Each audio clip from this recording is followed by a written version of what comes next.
votre joie pour qu'elle soit parfaite? Est-ce que vous pensez que votre joie est parfaite? Je ne vais pas m'avancer parce que la perfection, tout ça, presque parfaite. Ah, bah donc il manque quelque chose. Parce qu'on a le droit d'avoir une joie parfaite ici-bas. Amen. Une joie parfaite ici-bas dans le fait de vivre et de vivre en Dieu. Et je ne sais pas s'il y en a qui ont été fiancés dans cette salle, mais je suppose que oui. En tout cas, quand on est fiancé, on accède aux fiancés par un moyen de communication. Quand on est séparé de corps, puisqu'on n'est pas sur le même toit encore, eh bien on utilise un moyen qui s'appelle la lettre, n'est-ce pas? Et donc on peut s'écrire des lettres. J'écris beaucoup de lettres à Colombe, et Colombe a écrit beaucoup de lettres pendant le temps de fiançailles. Parce qu'on était séparés, en même temps il y avait tellement de sentiments, tellement de choses qui se passaient, de nouvelles, qu'il fallait les raconter, qu'il fallait les poser, qu'il fallait communiquer, apprendre à se connaître aussi au travers des lettres. Bien sûr, on se voyait, bien sûr, on avait des rendez-vous, mais on a aussi ce moyen-là qui est venu, qui permettait d'échanger malgré la distance qui nous séparait. Et puis le mariage est venu, et puis les lettres se sont estompées, ont plutôt disparu. Pourquoi? Parce que nous sommes sous le même toit. Et ce matin, j'aimerais vraiment aborder ce parallèle que le Seigneur veut faire comprendre à chacun de vous, et surtout en Église Oasis. Qu'est-ce que Jésus dirait sur sa fiancée actuelle qui s'appelle l'Église? Eh bien, il lui dirait, elle ne me parle pas. Elle ne me parle plus. Elle ne recherche pas ma face. Elle ne saisit pas tout ce que j'ai en réserve pour elle. Elle n'utilise même pas la prière. On pourrait comparer un petit peu les lettres avec la prière. La prière, c'est le moyen que Dieu a positionné pour que nous puissions être en contact avec lui. C'est l'échange, c'est le moyen de communication que nous avons avec Dieu. Et dans Jean 16, 24, Jésus parle à ses disciples, il les prépare petit à petit, on est à l'approche de la croix, et il va dire, jusqu'à présent, vous n'avez rien demandé en mon nom. Demandez et vous recevrez, afin que votre joie soit parfaite. Vous n'avez rien demandé en mon nom jusqu'à présent. Est-ce que c'est la réalité de ta vie? Tu ne demandes plus rien à Dieu, tu ne cherches plus la communion avec lui, la communication avec lui, tu t'efforces de venir à l'église, mais tu n'es plus dans cette communication, cette communion avec lui, et tu n'utilises plus la prière. L'Église vit sans se préparer à l'éternité. L'Église avec un grand E pense qu'il y a encore du temps. Et c'est comme si sa priorité n'était pas Dieu lui-même. Dieu n'était pas l'essentiel qu'on a chanté tout à l'heure. Sa priorité n'est pas de sauver les âmes, de percer les ténèbres, d'annoncer l'évangile, de se préparer au mariage, aux noces qu'il y aura lieu là-haut avec l'époux. L'Église le chante, mais ne le vit pas. Et l'amour qui se refroidit, la foi qui baisse, Jésus l'annonce, mais nous devons sortir de cette fatalité et entendre ce que Jésus dit à son Église ce matin, Apocalypse chapitre 2, il le dit à Éphèse, mais il le dit aussi à chacun d'entre nous dans l'ensemble, dans le collectif. Ce que j'ai contre toi, c'est que tu as abandonné ton premier amour. Souviens-toi donc d'où tu es tombé, repens-toi et pratique tes premières œuvres. Sinon je viendrai à toi et j'ôterai ton chandelier de sa place à moins que tu ne te repentes. Mon frère, ma soeur, pour 2026, que j'ai vraiment reçu pour Oasis, même si j'en suis plus le pasteur principal, mais j'ai vraiment un message, un fardeau pour vous, pour Oasis spécialement, c'est que vous puissiez rentrer dans un chemin de prière en 2026, ensemble, en église, et que vous fassiez cet effort-là qui ne sera plus un effort à un moment donné, de pouvoir avoir des temps où vous vous rencontrez juste pour prier. Qu'il n'y ait pas que le culte, que les groupes de maison puissent fonctionner parce que c'est des temps justement où vous pouvez prier ensemble, que vous puissiez venir peut-être après le travail si vous êtes sur Paris à la maison de prière à EPM, que vous puissiez saisir ce quart d'heure de prière au début de culte en venant à l'heure, à 10h15.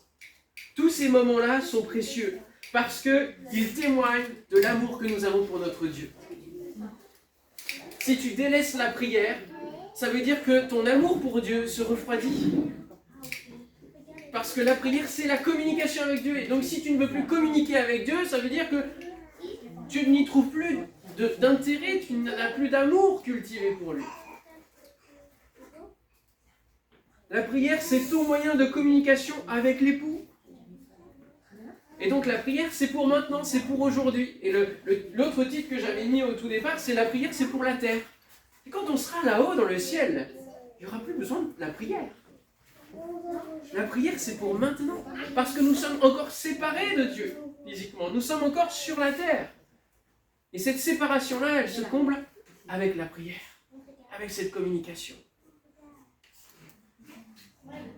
Et on va voir ensemble ce matin l'importance pour Oasis d'avoir une vie de prière et de mettre en priorité véritablement ce temps-là. On va aller dans l'évangile de Luc au chapitre 11 et on va voir étape après étape ce que les disciples vont vivre en présence de Jésus. Luc chapitre 11.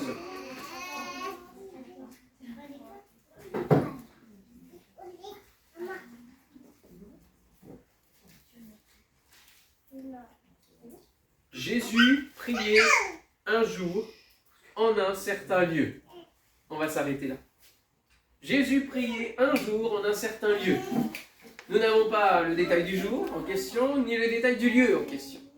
Ce qui nous montre de la part de Luc, qui écrit que c'était tellement habituel qu'il n'est pas obligé de préciser parce que ce n'est pas un événement inédit, ce n'est pas exceptionnel, c'est habituel. Jésus prie à un moment donné, à un lieu qui n'est pas défini parce que eh bien, la prière peut se faire partout et à n'importe quel moment, c'est ce que cela aussi nous enseigne. Et ce que j'aimerais dire en premier point, c'est que le lieu n'est pas important, comme on le voit ici dans Luc, mais le lieu est important.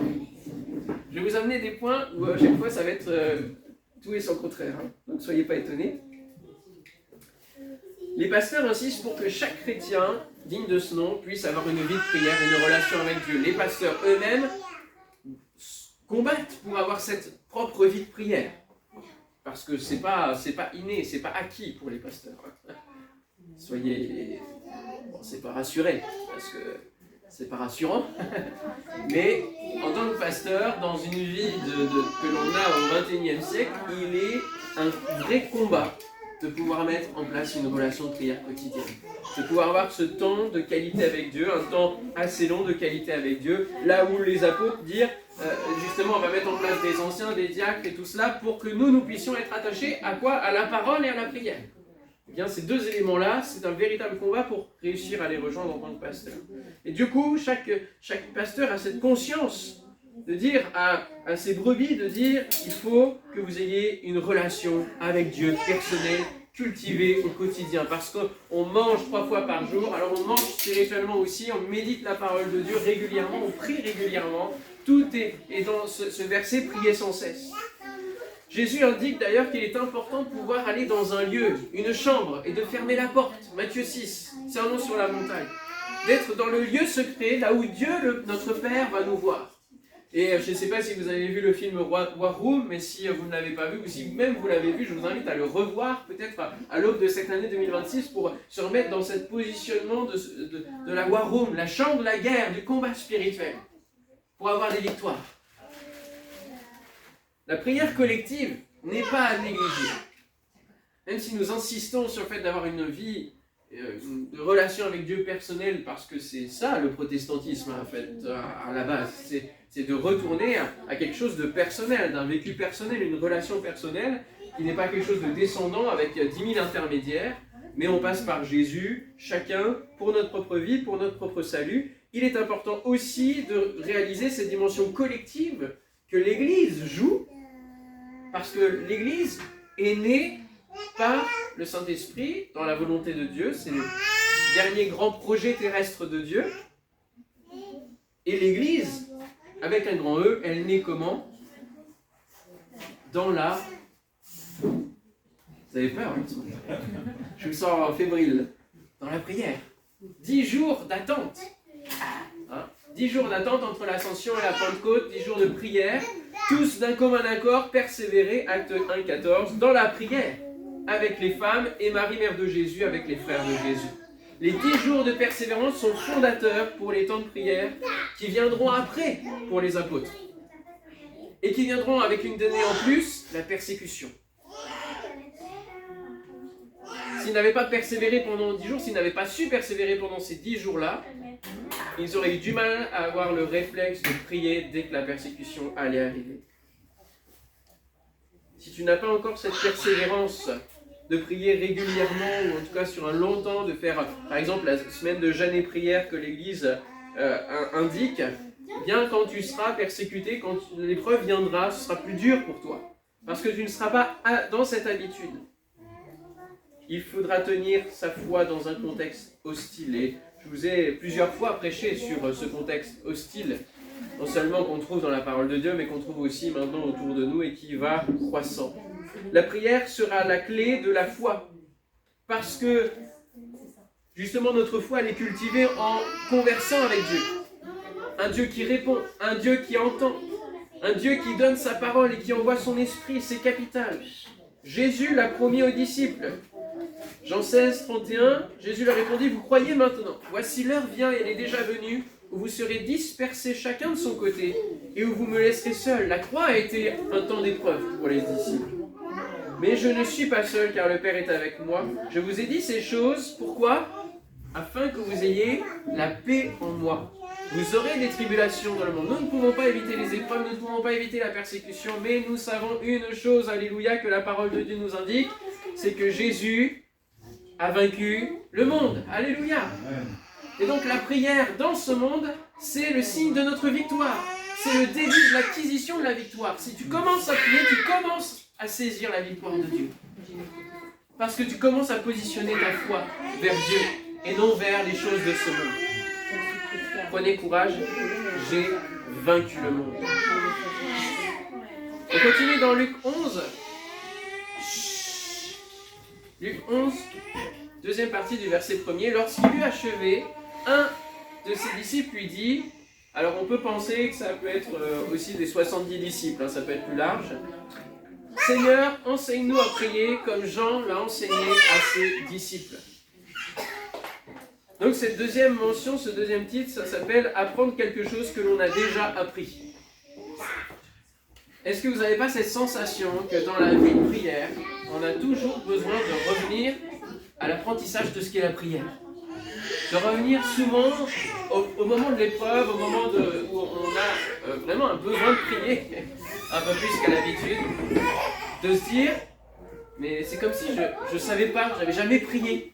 Il faut que je recommence, que je réapprenne. C'est souvent un sentiment que j'ai.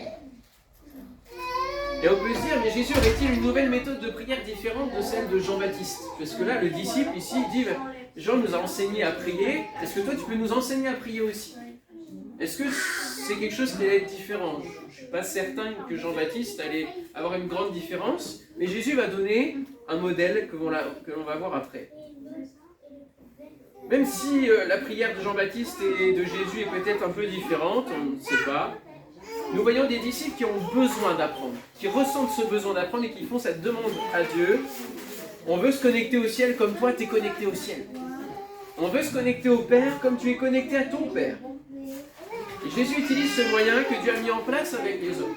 Il ne va pas utiliser la télépathie, il ne va pas utiliser je ne sais pas quoi. Il utilise le moyen que Dieu a donné aux hommes. Parce qu'il est aussi fils de l'homme à ce moment-là. Avez-vous encore besoin d'apprendre? Formulez-vous cette demande au Seigneur en disant, Seigneur, apprends-moi à prier. Souvent, on va arriver dans une vie de prière de rituel. Et donc, à écouter les prières des uns des autres, parfois, quand on connaît bien les gens, on ferme les yeux, on n'a plus besoin de regarder, voir qui prie. On sait qui est en train de prier. Parce qu'il y a des intonations, parce qu'il y a des tics de langage. Je sais que dans un CA, il y en a un qui dit toujours « Mon Dieu Seigneur ». Très rapidement comme ça, « Mon Dieu Seigneur », comme des virgules. Vous voyez? Je sais qui c'est, je sais qui prie comme ça. Et donc on a besoin d'être renouvelé dans notre vie de prière. On a besoin d'apprendre à prier à nouveau. De dépasser ces plafonds de tics de langage, On a besoin d'avoir une prière inspirée, alléluia, de progresser. Parce que la prière, finalement, c'est comme la communication. Quand un bébé commence à communiquer, eh bien, il fait des syllabes qui ne veulent rien dire envers son interlocuteur. Hein, il fait des signes, il fait des syllabes, des balbutiements, et puis il enrichit au fur et à mesure son vocabulaire. Il constitue des phrases complexes. Vous voyez, ça s'enrichit, puis après il va pouvoir faire une dissertation, peut-être qu'après il pourra faire même le concours d'éloquence. À chaque fois, il y aura des étapes d'apprentissage. Alors bien sûr, nous ne visons pas d'éloquence avec le Seigneur dans nos prières, comprenez-moi bien. Mais nous sommes appelés à avoir une prière qui est de plus en plus inspirée de la part de l'Esprit. Et nous allons voir pourquoi c'est important, dans quelques instants, d'être en ligne avec le Saint-Esprit. On a l'impression, avec la dimension de la foi qui fluctue beaucoup, à cause de notre chair qui est faible, que nous devons constamment revenir à l'essentiel parce que nous nous y écartons. C'est comme si nous devions réapprendre à prier. Jésus a peut-être ici répété la prière, et on voit qu'il en manque un petit morceau d'ailleurs, hein, dans la suite, par rapport à ce que Matthieu rapporte. C'est sûrement la prière qu'il avait enseignée dans le sermon sur la montagne. Et ici, il va dire à ses disciples qu'il n'y a pas d'autre méthode. C'est que tu dois réapprendre ce que tu as déjà appris. Et les principes qui s'en dégagent. Nous ne sommes pas là juste à réciter le Notre Père. C'est pas ça que Jésus a appris. Hein. Il a donné une structure qui est très très forte. Le Dieu d'abord, nous ensuite. Ça nous donne de savoir à qui on s'adresse.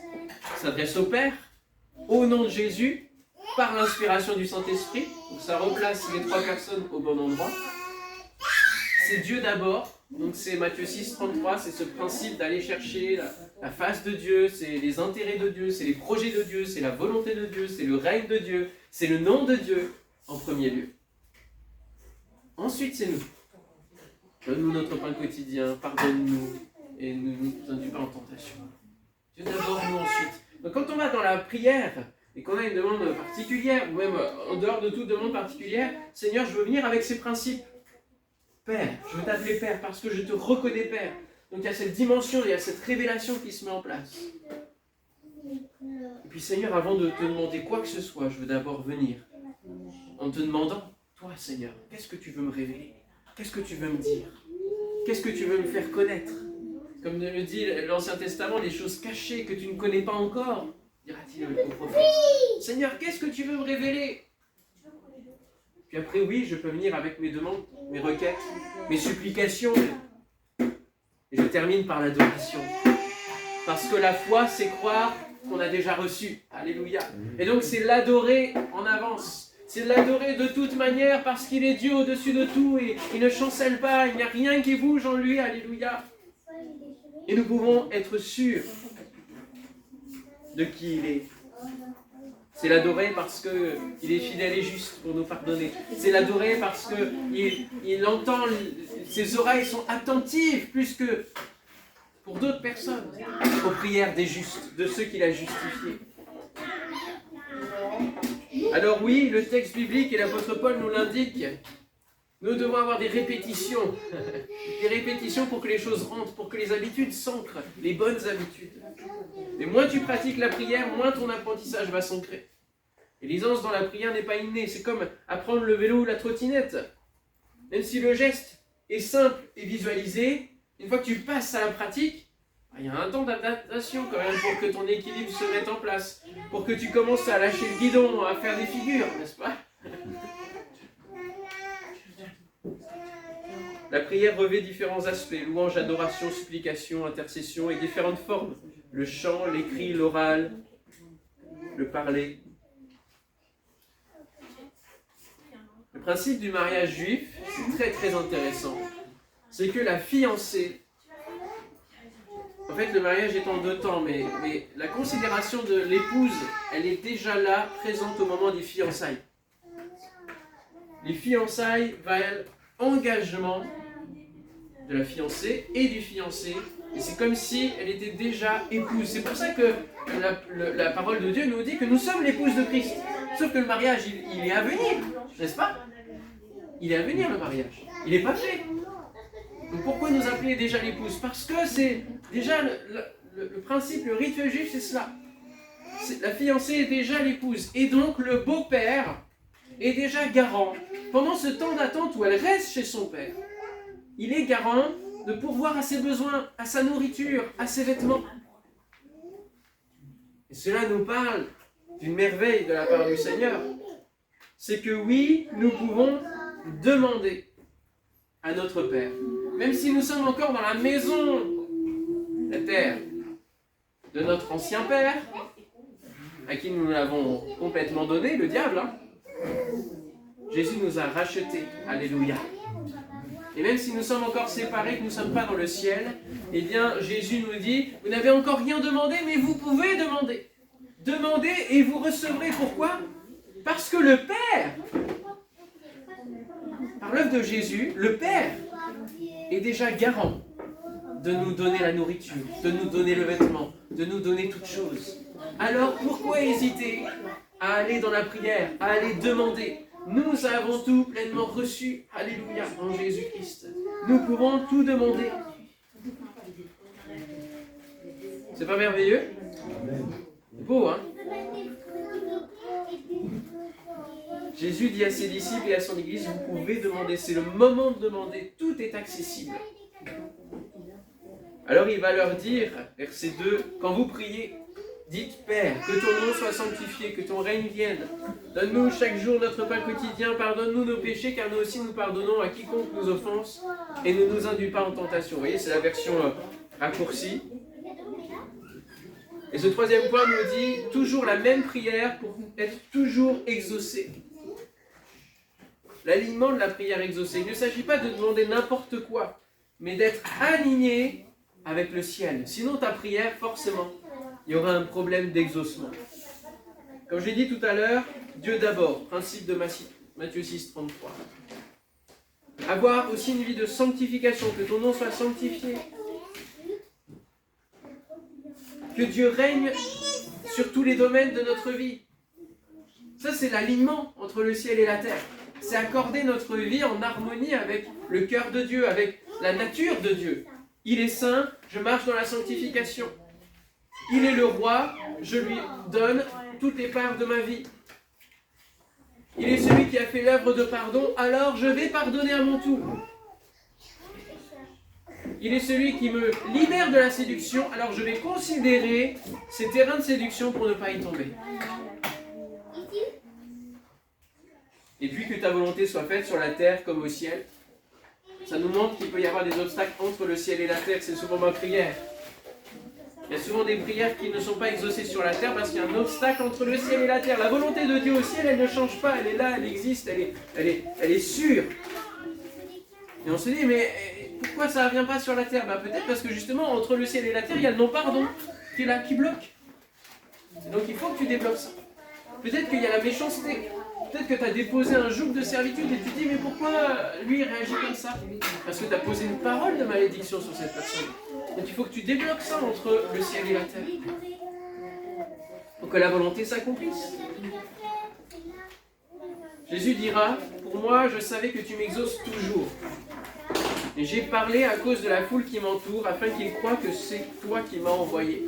Jésus était toujours exaucé, parce qu'il était aligné avec le ciel. Alléluia. Et même il va dire cette prière de reconnaissance à Dieu à quel moment? Au moment où il va dire à Lazare, sors.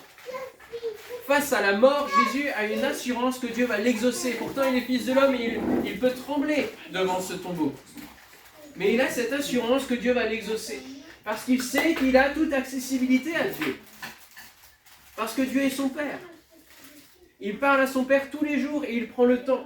Voilà un des éléments. Pourquoi il est assuré devant la mort même, à laquelle il va déclarer son arrêt d'exercice. Il parle à son Père tous les jours et il prend le temps. Il s'aligne avec la volonté du Père et donc il n'a pas de déception. Mon frère, ma soeur, si tu n'as pas envie de prier et si tu es déçu dans ta vie de prière, c'est qu'il y a ces deux dimensions qui ne sont pas en place.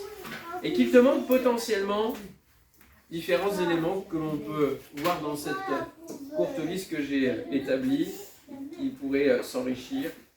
Il te manque peut-être le Saint-Esprit, la recherche de la vie de l'Esprit. Parce que la chair te tiraille dans tes envies, donc tu n'as pas envie de prier. La chair n'a pas envie de prier. C'est simple, la chair ne veut pas prier.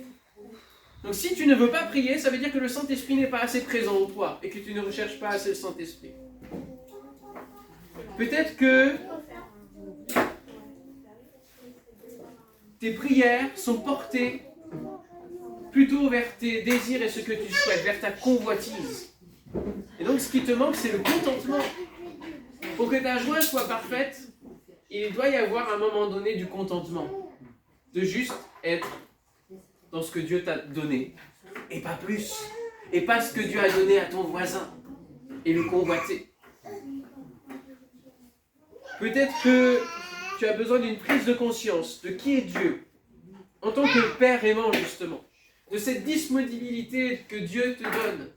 Tu n'en as pas conscience, alors tu as peut-être besoin de révélation. Et puis je terminerai en disant que ta passion est peut-être ailleurs. Et tu viens juste prier quand tu as besoin. J'en ai connu des chrétiens comme ça. Même enfant, je me souviens de chrétiens qui venaient à certaines périodes, jusqu'à ce qu'ils aient l'exaucement, et ils repartent après. Des vies entières comme ça, en yo-yo. Mais en fait, il te manque l'amour pour Dieu. Ça signifie qu'au bout du compte, ces personnes-là, je ne suis pas certaine que le salut soit ouvert, vous voyez. Parce que quand Jésus dit « Viens bon et fidèle serviteur », il ne dit pas « Viens bon et fidèle croyant ». Le chrétien, c'est une vie au service de Dieu. C'est une vie orientée vers le Seigneur. Et je prie pour que 2026 soit une année de consécration pour chacun d'entre vous, pour Dieu. Vous ne commenciez pas à faire des résolutions vis-à-vis de vos projets, mais vis-à-vis des projets de Dieu que vous avez reçus dans la prière. Et que la première semaine de jeûne et prière que vous allez faire au mois de janvier, elle puisse être orientée en disant « Seigneur, je ne veux pas passer un jour de plus sans accomplir ta volonté. » Parce que faire ta volonté, dira Jésus, c'est ma nourriture. C'est comme ça que je vis. C'est comme ça que j'ai une joie parfaite. Le Saint-Esprit t'amènera toujours dans une prière exaucée. De même, l'Esprit vient nous aider dans notre faiblesse. En effet, nous ne savons pas prier comme il faut, mais l'Esprit lui-même intercède en gémissant d'une manière inexprimable. Il y a aussi parler en langue dans tout cela. Et Dieu qui scrute les cœurs, c'est ce vers quoi tend l'Esprit. Car c'est en accord avec Dieu que l'Esprit intercède pour ceux qui appartiennent à Dieu. Ça, c'est dans Romains 8. Alors, on va voir le quatrième point, et c'est la suite de Luc 11. Après ces trois premières étapes d'un lieu qui est important, et en même temps pas important. En tout cas, d'avoir un lieu de prière, de définir ce temps avec Dieu, ce lieu avec Dieu, de définir qu'on a un lieu ici que Dieu nous accorde pour prier ensemble. Après, le fait que nous ressentons le besoin d'apprendre ce que nous avons déjà appris au travers de la prière. Après, le fait que nous vivons cette prière du Notre Père en ayant une prière toujours exaucée, viser toujours une prière exaucée, ce qui est possible, eh bien, nous voyons une parabole que Jésus donne à ses disciples. Verset 5, il leur dit encore, « Si l'un de vous a un ami, et qu'il aille le trouver au milieu de la nuit pour lui dire, « Ami, prête-moi 3 pains, car un de mes amis est arrivé de voyage chez moi, et je n'ai rien à lui offrir. » Et si de l'intérieur de sa maison, cet ami lui répond, « Ne m'importune pas, la porte est déjà fermée, les enfants et moi sommes au lit, je ne puis me lever pour te donner des pains. » Je vous le dis, même s'il ne se levait pas pour les lui donner parce que c'est son ami, il se lèverait à cause de son importunité et lui donnerait tout ce dont il a besoin. Et moi je vous dis, demandez, et l'on vous donnera, cherchez, et vous trouverez, frappez, et l'on vous ouvrira. Car quiconque demande reçoit, celui qui cherche trouve, et l'on ouvre à celui qui frappe. Quel est parmi vous le père qui donnera une pierre à son fils, s'il lui demande du pain? S'il demande un poisson, lui donnera-t-il un serpent au lieu d'un poisson? S'il demande un œuf, lui donnera-t-il un scorpion? C'est donc méchant comme vous l'êtes. Vous savez donner de bonnes choses à vos enfants. À combien plus forte raison le Père Céleste donnera-t-il le Saint-Esprit à ceux qui le lui demandent? Alléluia, on en revient à la priorité d'avoir le Saint-Esprit pour nous amener dans une vie de prière conséquente, une vie de prière qui vaut la peine, une vie de prière qui trouve l'exaucement. J'aimerais aborder en 4e point la maturité d'une foi d'enfant. Un enfant, c'est pas mature, on est d'accord? Là encore, il y a quelque chose qui ne va pas, mais pourtant, c'est ce que la Bible nous enseigne. Elle nous enseigne de quitter ce qui est de l'enfant, de passer du lait à la viande, de passer des rudiments de ce monde à quelque chose de plus conséquent spirituellement, de rechercher les choses d'en haut. Alléluia. Mais en même temps, de ne pas quitter l'imitation d'une foi d'un enfant qui, avec insistance, mais une persévérance hors du commun, que les adultes n'ont plus, sauf quand ils doivent récupérer de l'argent, eh bien, ils vont jusqu'au bout pour avoir l'exaucement. Dieu nous appelle à être matures dans notre foi. Et dans le domaine de la prière, nous devons imiter nos enfants dans leur persévérance à obtenir quelque chose. L'insistance, elle mesure quoi? Elle mesure notre motivation. L'insistance, elle mesure notre soif, notre détermination. Est-ce que tu es déter avec Dieu? La maturité se trouve dans 2 éléments. Le type de sujet de prière qu'on va faire auprès du Seigneur. Et ici, ça revient encore dans ce que Jésus dit. Il termine avec la demande de recevoir le Saint-Esprit à ceux qui le lui demandent. Donc là, on a l'importance que Jésus met. Il ne dit pas cette parabole-là pour nos sujets du quotidien. Il dit ceux qui demandent le Saint-Esprit, insistez. Ceux qui ne sont pas baptisés du Saint-Esprit, insistez. Ça va venir. Et je vais le donner au moment opportun. Et dans cette insistance, dans ces jours de persévérance, dans ces 10 jours de persévérance, il y a des choses qui se transforment. Il y a des habitudes qui changent. Parce que quand ils vont choisir Matthias pour remplacer Judas, ils vont le faire avec les habitudes de l'époque, le tirage au sort et tout cela. Mais après qu'ils aient reçu le Saint-Esprit, il va y avoir quel choix humain? Quand Paul et Barnabas vont être appelés à se consacrer au ministère, c'est par quel moyen? Par le tirage au sort? Ils ne vont pas commencer à faire les voyages missionnaires en tirant au sort. C'est par... Fort, s'il vous plaît! Que quelqu'un crie fort! Par le Saint-Esprit, par la prière, par le jeûne et la prière. Par le Saint-Esprit. Le Saint-Esprit leur dit de mettre à part Paul et Barnabas. Donc si tu persévères, tu insistes pour recevoir le baptême du Saint-Esprit, et que s'il ne vient pas tout de suite, ce n'est pas parce que Dieu ne veut pas te le donner, c'est parce que Dieu veut transformer ton cœur pour que tu le reçoives au mieux, et que tu le vives au mieux. Il veut faire quitter certaines habitudes anciennes, il veut nettoyer d'abord cela, avant de t'octroyer les dons de l'Esprit. La maturité d'une foi d'enfant. Continue, persévère, n'abandonne pas. Dans les choses que Dieu te promet dans la parole de Dieu. N'abandonne pas. Parce que cette recherche de maturité, elle est bonne. La maturité se trouve dans ce 2e élément, le discernement que Dieu donne. Il faut du discernement, il faut la révélation de Dieu.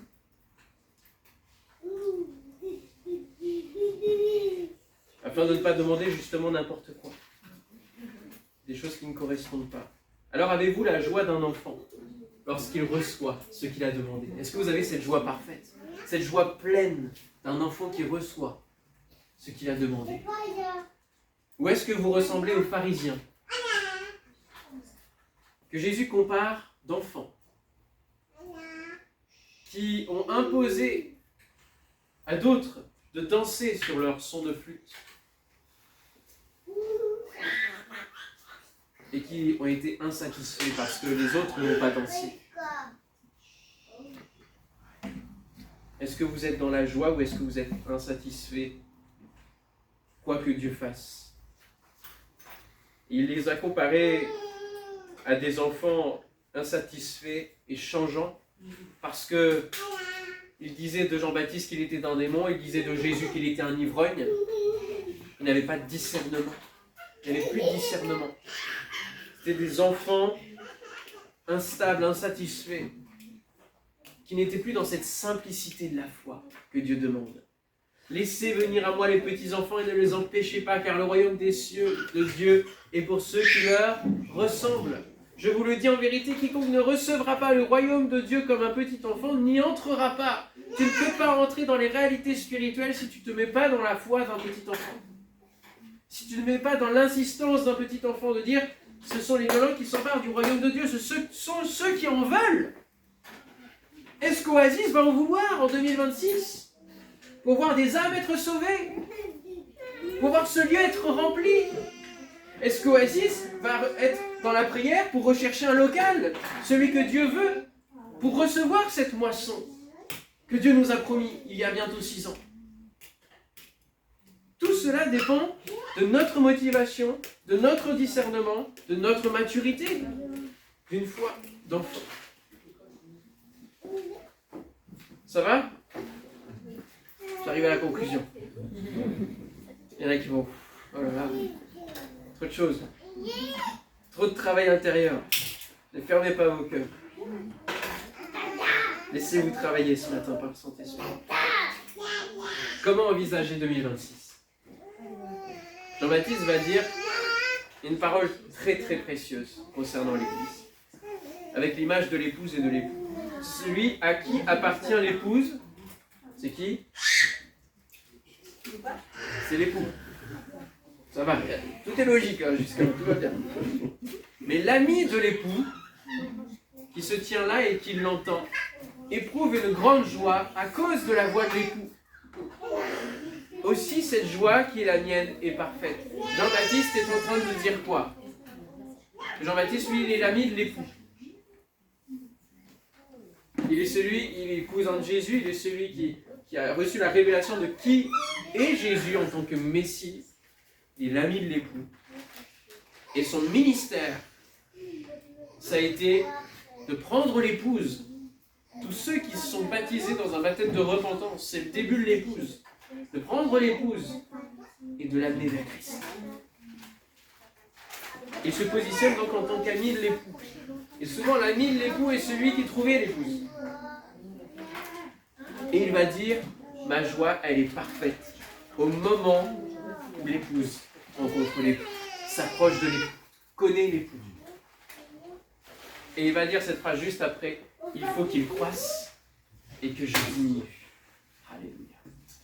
Il faut qu'il croisse et que je diminue. Ça veut dire quoi pour nous ce matin? Pour envisager 2026. C'est-à-dire que vous tous qui connaissez le salut de Dieu, qui avez ce privilège-là d'avancer dans la vie chrétienne et d'avoir les portes du ciel qui vont s'ouvrir pour vous, vous êtes comme nous, pasteurs, qui pouvons nous considérer comme amis de l'époux. Vous pouvez vous mettre dans la catégorie amis de l'époux. Et vous dire, l'épouse, on va aller la chercher. Celle qui n'est pas encore levée, on va aller la chercher.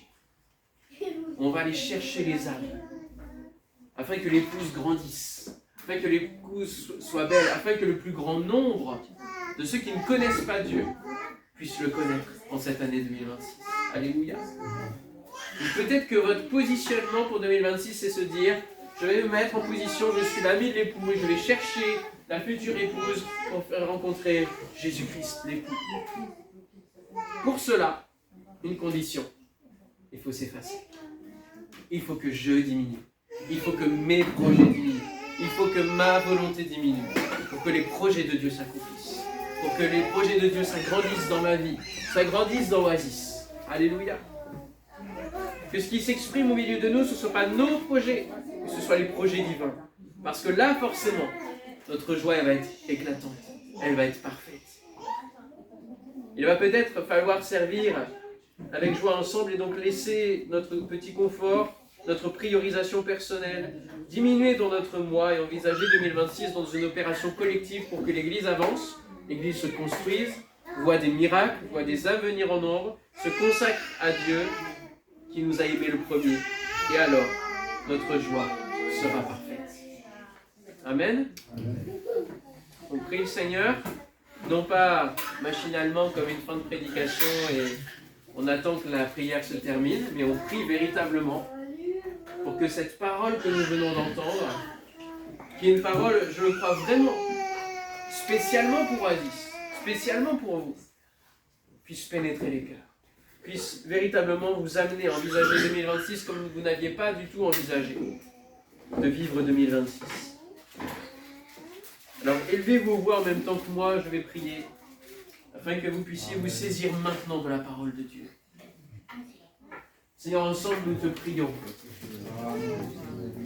Et nous élevons nos voix, parce que nous savons quel Dieu tu es. Parce que nous savons que tu es le seul vrai Dieu vivant. Et Seigneur, nous nous approchons de toi avec assurance, afin d'obtenir grâce au trône de la grâce, afin de connaître ton cœur. Et Seigneur, ce matin, nous te bénissons parce que tu nous as fait connaître ton cœur pour Oasis, pour 2026. Seigneur, oui, nous voulons servir l'Éternel avec joie et passion sur la base de ce psaume 100, verset 2. Et Seigneur, nous désirons que cette joie-là, cette passion-là, elle soit parfaite, elle soit pleine, elle soit véritablement dans chaque journée que Dieu tu vas nous accorder. Dans chaque culte qui va avoir lieu dans cette pièce. Dans chaque dimanche de 2026. Dans chaque groupe de maison. Chaque moment de prière qui vont être établis dans la dynamique de prière qui va se mettre en place. Je te prie que chacun prenne sa place dans le nom de Jésus. Au nom de Jésus. Donne-nous, Seigneur, de réaliser ta parole ce matin. Une parole prophétique que nous voulons saisir ce matin. Alléluia. Seigneur, tu vois mes frères et sœurs, pour certains qui n'ont plus envie de prier, qui sont déçus dans leur prière. Je te prie, Seigneur, que ces éléments ils s'en saisissent. Seigneur, qu'ils recherchent la vie d'esprit, qu'ils recherchent à nouveau le premier amour pour toi. Seigneur, qu'ils recherchent le discernement, qu'ils recherchent la révélation. Qu'ils cherchent à te servir et à te faire plaisir, à t'être agréable. Dans le nom de Jésus.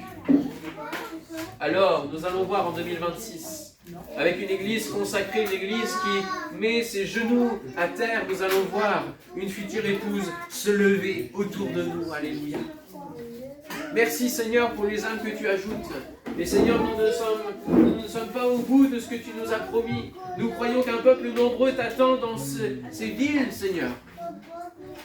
Et qu'en 2026, Seigneur mon Dieu, ce n'est pas juste parce que nous entrons dans une nouvelle année que nous nous motivons. Et Seigneur, nous croyons que tu veux faire de cette année une année de moisson. Une année, Seigneur, où nous nous engageons dès maintenant, alors que nous sommes à la fin 2025, nous nous engageons dès maintenant à, Seigneur, te servir, à aller chercher ces âmes perdues. À mettre nos projets de côté, pour que tes projets soient la priorité de nos vies. Ainsi notre joie sera parfaite, alléluia. Ainsi nous serons heureux de vivre et heureux dans notre vie chrétienne. Oh, quelle joie de pouvoir annoncer la parole à quelqu'un qui ne te connaît pas. De pouvoir donner notre témoignage à quelqu'un qui est dans la détresse. Parce que tu as fait des choses merveilleuses dans nos vies, nous voulons le raconter aux générations, nous voulons le raconter à ceux qui sont autour de nous, à nos voisins, nos collègues de travail, à nos familles. Et nous te prions, Seigneur, que tu travailles les cœurs pour que nous puissions véritablement voir cette semence pousser, grandir dans des cœurs labourés, dans une bonne terre. Je te prie, Seigneur, pour que tu transformes nos vies, tu transformes nos êtres, afin d'entrer dans cette dynamique de prière, afin de pouvoir communiquer avec toi, afin d'avoir cette soif, cette envie irrépressible, cette priorité de pouvoir venir dans la prière, parce que nous allons parler avec toi, celui que nous aimons et celui qui nous a aimés le premier.